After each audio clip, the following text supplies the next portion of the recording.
Hello everyone, नमस्कार। Welcome back to learn with Simran. मैं आशा करती हूँ आप सभी सेफ हैं, स्वस्थ हैं। तो मैं फिर से हाजिर हूँ एक नई वीडियो के साथ, जिसके अंदर आज हम डिस्कस करने वाले हैं पॉलिटिकल साइंस के काफ़ी ज़्यादा इंपॉर्टेंट क्वेश्चंस जो कि हर साल पेपर में पूछे जाते हैं। और अगर आपने अभी तक कुछ नहीं पढ़ा है तो ये क्वेश्चंस जो है आप गूगल से ढूंढिए, पढ़िए और आपका पेपर अच्छा होगा होपफुली।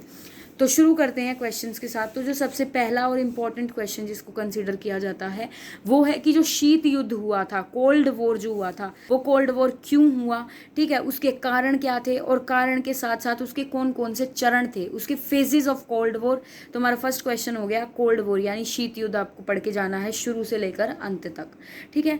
दूसरे क्वेश्चन पर आते हैं। दूसरा इंपॉर्टेंट टॉपिक जो है वो है आपका वर्ल्ड वॉर यानी कि विश्व युद्ध। जो द्वितीय विश्व युद्ध हुआ था, सेकेंड वर्ल्ड वॉर हुआ था, उसका क्या परिणाम था, उसके क्या कारण थे, किस किस के बीच में वो हुआ था, ये आपको पढ़ करके जाना है पेपर के अंदर। इसका क्वेश्चन जो है बनता ही बनता है।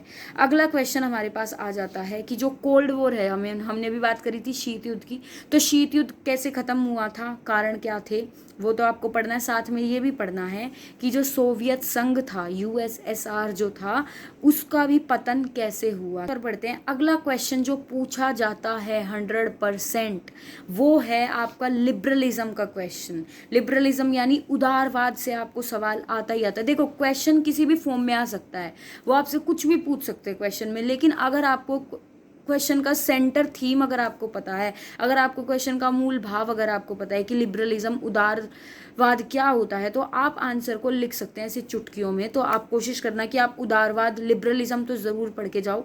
साथ में लिबरलिज्म के साथ जो नियो लिबरलिज्म है, जो न्यू लिबरलिज्म है, जो नव उदारवाद का कॉन्सेप्ट है, आप उसको भी अच्छे से पढ़ करके जाओ। अब आते हैं नेक्स्ट टॉपिक के ऊपर। नेक्स्ट टॉपिक है हमारा कि India as an emerging power, कि जो भारत है, ठीक है, भारत एक उभरती शक्ति के रूप में किस प्रकार से जो है विश्व के सामने आ रहा है, किन किन रूपों में आ रहा है, तो वो आपको पढ़ के जाना है कि इसके क्या रीजंस हैं, किन रीजंस की वजह से हैं और क्या इसकी संभावनाएं होने वाली हैं, क्या इसको प्रॉब्लम्स आने वाली है, क्या इसको चुनौतियां मिलने वाली हैं भारत देश को। ये आपको पढ़ के जाना है। ये क्वेश्चंस हर साल पूछा जाता है।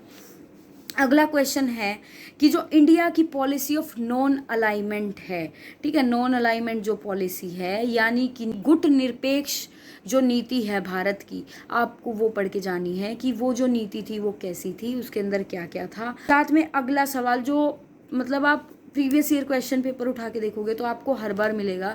एक हंस मोर्गन थाउ है, ठीक है, हंस मोर्गन थाउ जो है, उन्होंने एक कॉन्सेप्ट दिया था, शास्त्रीय यथार्थवाद का सिद्धांत उन्होंने दिया था। क्लासिकल रियलिस्ट थ्योरी मोर्गन थाउ ने दी थी। तो उस थ्योरी के ऊपर क्वेश्चन आता है। अगर आपसे सिर्फ ये भी पूछा जाए कि मोर्गन थाउ के क्या व्यूज थे, तो भी आपको ये थ्योरी लिखनी है। अगर आपसे डायरेक्ट ये थ्योरी पूछी जाए कि क्लासिकल रियलिस्ट थ्योरी क्या, तो भी आपको मोर्गन थाउ लिखना है। मतलब आपसे किसी भी प्रकार से ये क्वेश्चन पूछा जाए तो आपको इसकी सेंट्रल थीम पता होनी चाहिए। अगले सवाल पर आते हैं। अगले सवाल में देखो, इमैनुअल विल्स्टर्न है, ठीक है, इमैनुअल विल्स्टर्न का एक क्वेश्चन पूछा जाता है कि इमैनुअल विल्स्टर्न के द्वारा प्रतिपादित विश्व व्यवस्था उपागम का वर्णन कीजिए। कि उन्होंने क्या दिया था, उन्होंने विश्व व्यवस्था का एक उपागम दिया था, उन्होंने उसकी आलोचना की थी। तो उसके ऊपर क्वेश्चन हर बार पेपर में बनता है, तो ये भी आपको पढ़ के जाना है। उसके अलावा शॉर्ट नोट के लिए आप पढ़ सकते हैं कि जो यूएनओ है, ठीक है, यूनाइटेड नेशंस ऑर्गेनाइजेशन है, उसके बारे में आपको पढ़ के जाना है कि उसका रोल क्या है। साथ ही आपको नॉन अलाइनमेंट पॉलिसी पढ़ के जानी है कि वो क्या है। ये सब मैं शॉर्ट नोट के लिए बता रही हूँ।